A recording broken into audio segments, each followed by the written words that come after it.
Hello there, my friends. So I test drove 3 cars today, and I was just going to record my thoughts about each one of those cars uh, for myself before I forget. And also, I thought maybe somebody out there could benefit from this. So, all right. So the first thing we did today was my wife and I. We went out to this Honda dealership, and we drove a Honda Civic Hybrid Sport Touring. This is the highest level trim package in the Honda Civic Hybrid. There's basically the Honda Civic Hybrid, the Hybrid Sport, and the Sport Touring. So it's a pretty cool looking car, as you can see.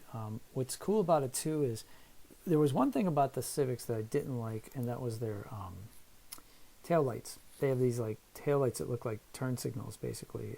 They were just like a greater than and less than sign, or a less than on the left, a greater than sign on the right. And maybe that's because this is not a hatchback, it's just a sedan. Maybe that's why they have different lenses on their taillights, but that's a nitpicky thing. But when you see the other car that I drove, you'll see why that's a big deal. The ground effects in the front are kind of low to the ground. You can see the car sits low.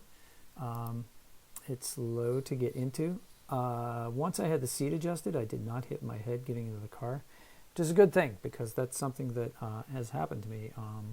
We had an old Ford Fiesta at one point, and I hit my head every time I got in the car. So, and I have to sit pretty far forward, not the tallest person in the world. So if that's an issue for you, you'll realize that that's a big deal.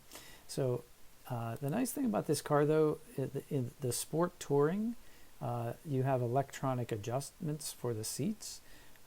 When you go back down one level to just the Sport, you lose that. Then they're all manual seats, which is fine. It's just another thing to go wrong. And actually, the manual seats, if I'm the only one driving the car, that's fine. This one I don't think has any memory for 2 positions like some other vehicles do. But it is nice having that electronic. It feels cool. It feels like a spaceship, when you're like using the electronic seat controls to get in and out of the car. All right, let's get into like the dash here.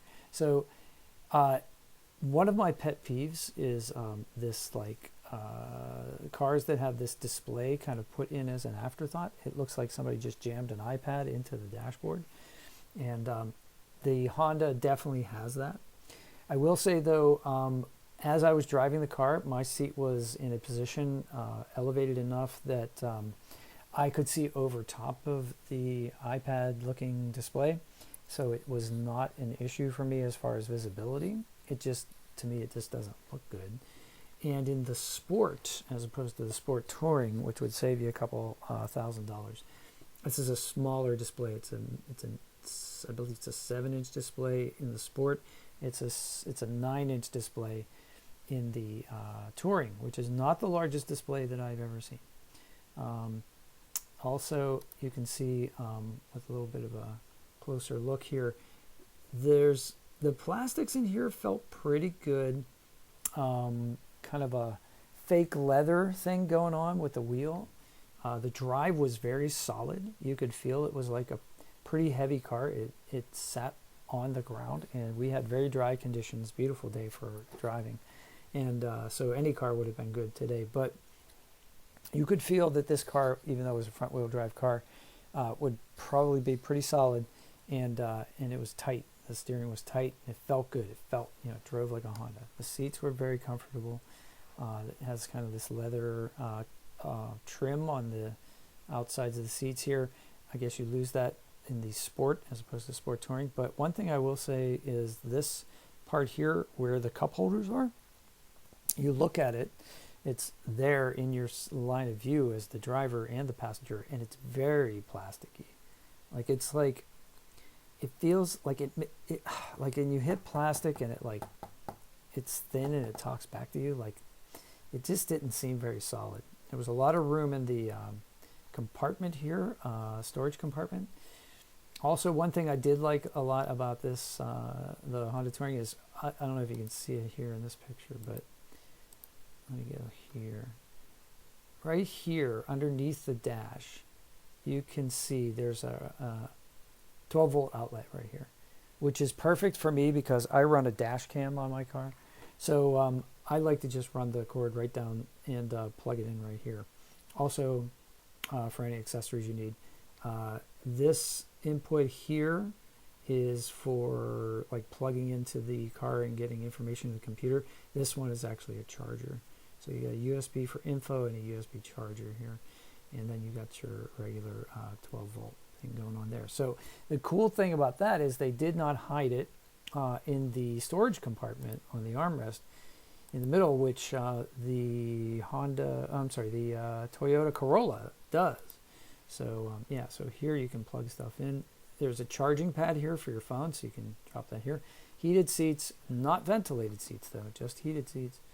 So no air conditioning there.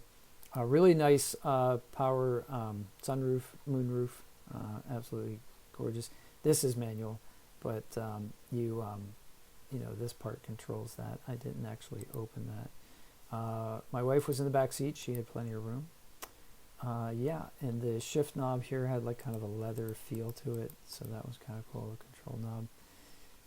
Yeah, it drives like a Honda, which is a good thing. There's some nice controls on the steering wheel. They're levers though, so you can see where like dust and things could get into these little areas here, especially if you're like an eater.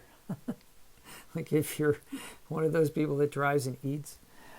These knobs here in the center to control the environmental controls are nice. These knobs for the mirrors and everything are electronic on the sides, so that's pretty cool. Yeah, what else do I have to say? It's a great car. It's more expensive than the car that I'm going to show you next. This car was going for like is listed for $33,900. So you know, this is the high end of the Civic. All right. So the next car I drove today was this one here. It's the Elantra Hybrid Blue. However, I put this one here, the Hybrid SEL Sport, in here because if I were going to get an Elantra Hybrid, I would probably get the Sport or the Limited, which they don't have listed here because they don't have any on the lot.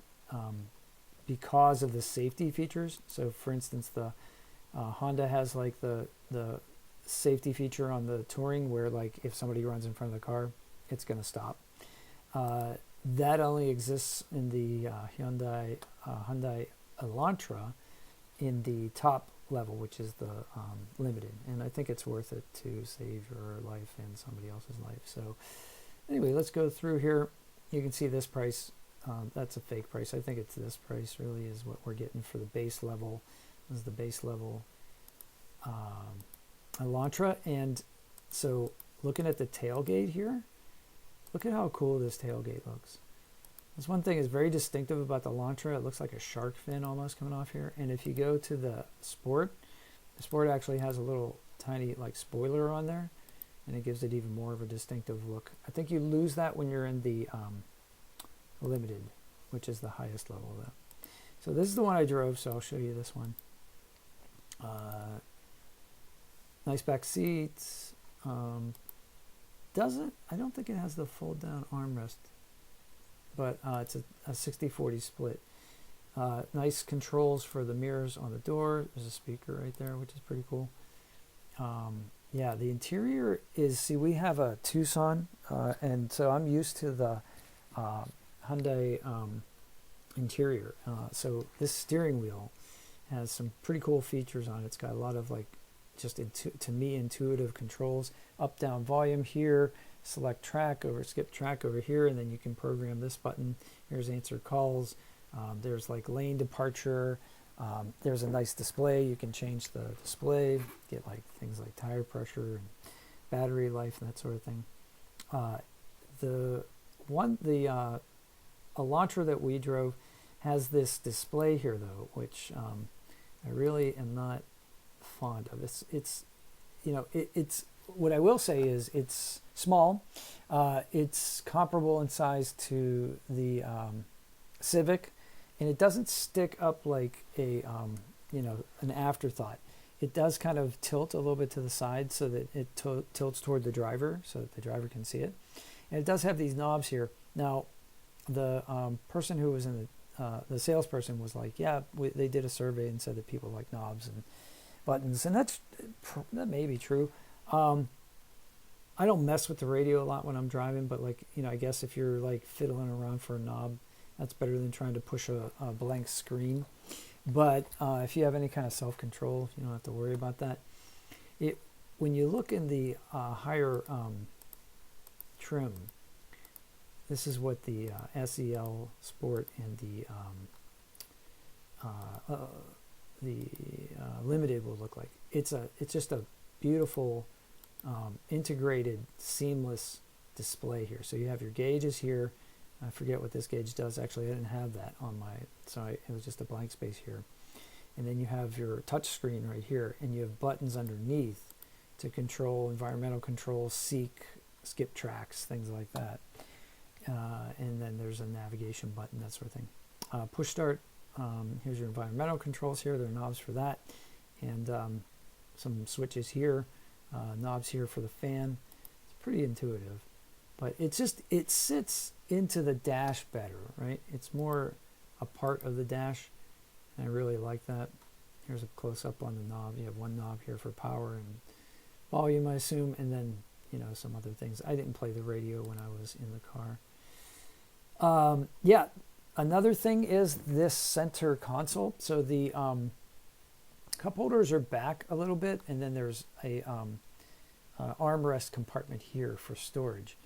And that's fine, except that this is where your charging pad would be if you have the Limited, where the charging pad is integrated. And I think the SEL Sport has it as well, where you can lay it down and it'll charge.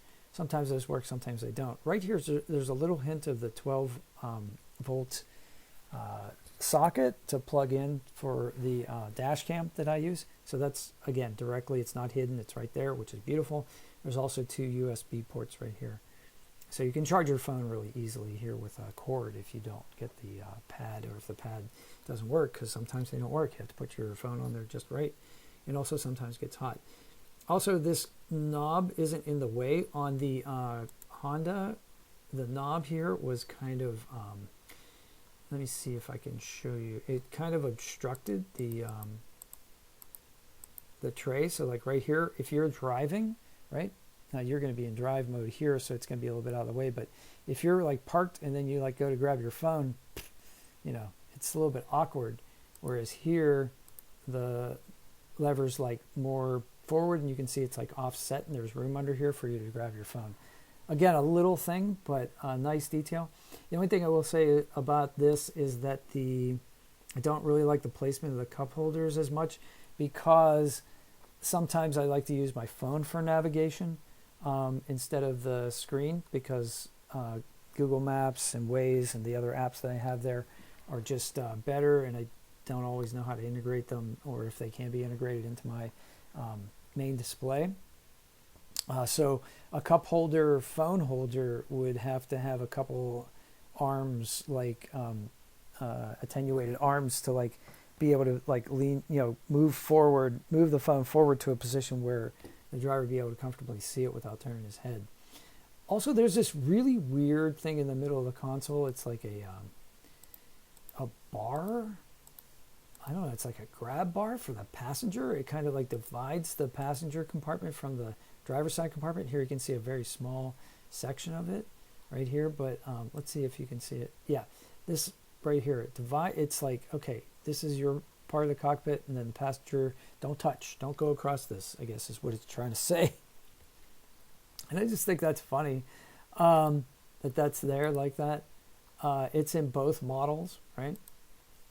So, and the camera, so we're used to the Tucson, which has like a simulated overhead camera. This camera is just a backup camera.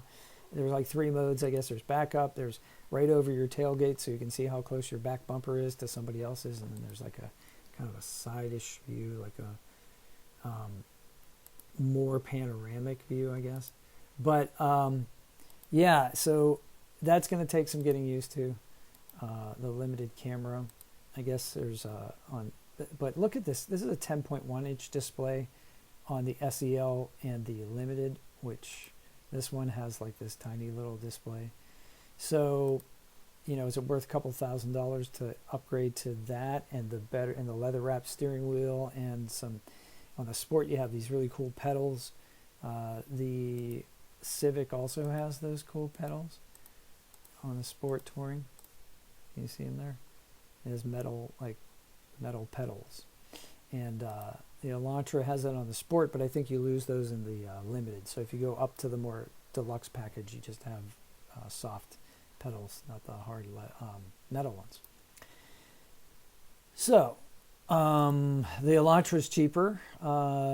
Even in the Limited package, it's like a little under 32,000, whereas this guy is like 34,000. The Civic. And then there was one more vehicle that I wanted to try because I've been seeing them on the road a lot, and that's this Kona. And this is the lowest version of it. It's the trim package. It's the SEL Sport. There is a Limited to this one as well.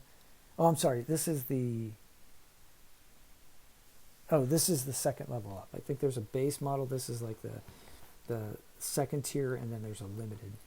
And so this is the one I drove. I think actually it was white, but otherwise it had this pretty interesting gray interior, which is almost white. And I would probably not pick just because look at that.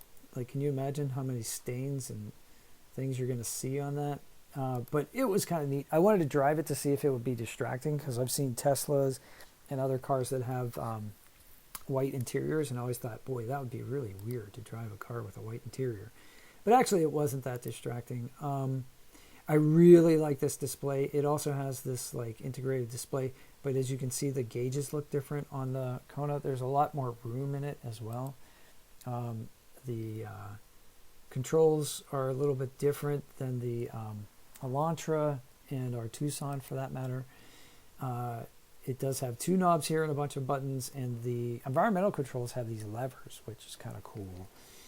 Also, right here, if I can go down here, yeah, you can see the parking camera. So here, you've got like inputs for charging your phone and that sort of thing. You got a phone charger, it's flat right there. If I remember correctly, let's see if I can zoom in on it. Yeah, there's your 12 volt right there. So you could plug in your dash cam right there if you needed to. Has this weird like serpentine cup holder thing going on there. I have no idea what that's all about. It does have heated and ventilated seats in the Limited package. So would the Elantra as well. Right here, this one I think just has heated seats. The SEL Kona. But the Elantra Limited would have heated and ventilated seats, which is pretty awesome. Kona Limited would as well. But I think the Kona Limited is like 36,000. It's like a lot. It's a lot of storage space. This thing is only a couple inches shorter than the Tucson, which is its bigger brother.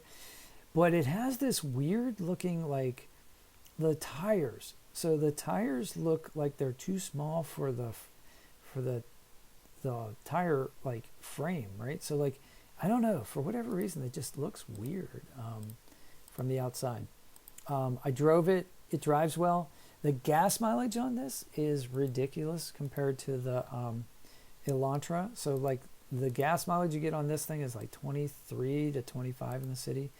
Whereas with the Hyundai Elantra Hybrid, it's like 50, 55. Also, the Honda Civic gets about 50, 49 to 50, it said. I've seen two different ones. So the hybrid models get great gas mileage. They're both front-wheel drive. The Kona is all-wheel drive and a gasoline-powered engine, no hybrid in this one.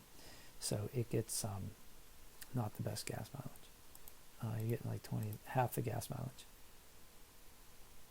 See what I mean though? Like it looks, these tires, I don't know, they just look weird. Anyway, those are the three cars I test drove today. What do I like the best? Well, the Kona has a lot of style. There's no doubt about that. It's a pretty cool looking car. But for only a few grand more, and I know once you get in there, like it's like, what's another grand? What's another grand? Because that's the way they price things. But honestly, I think, I don't know.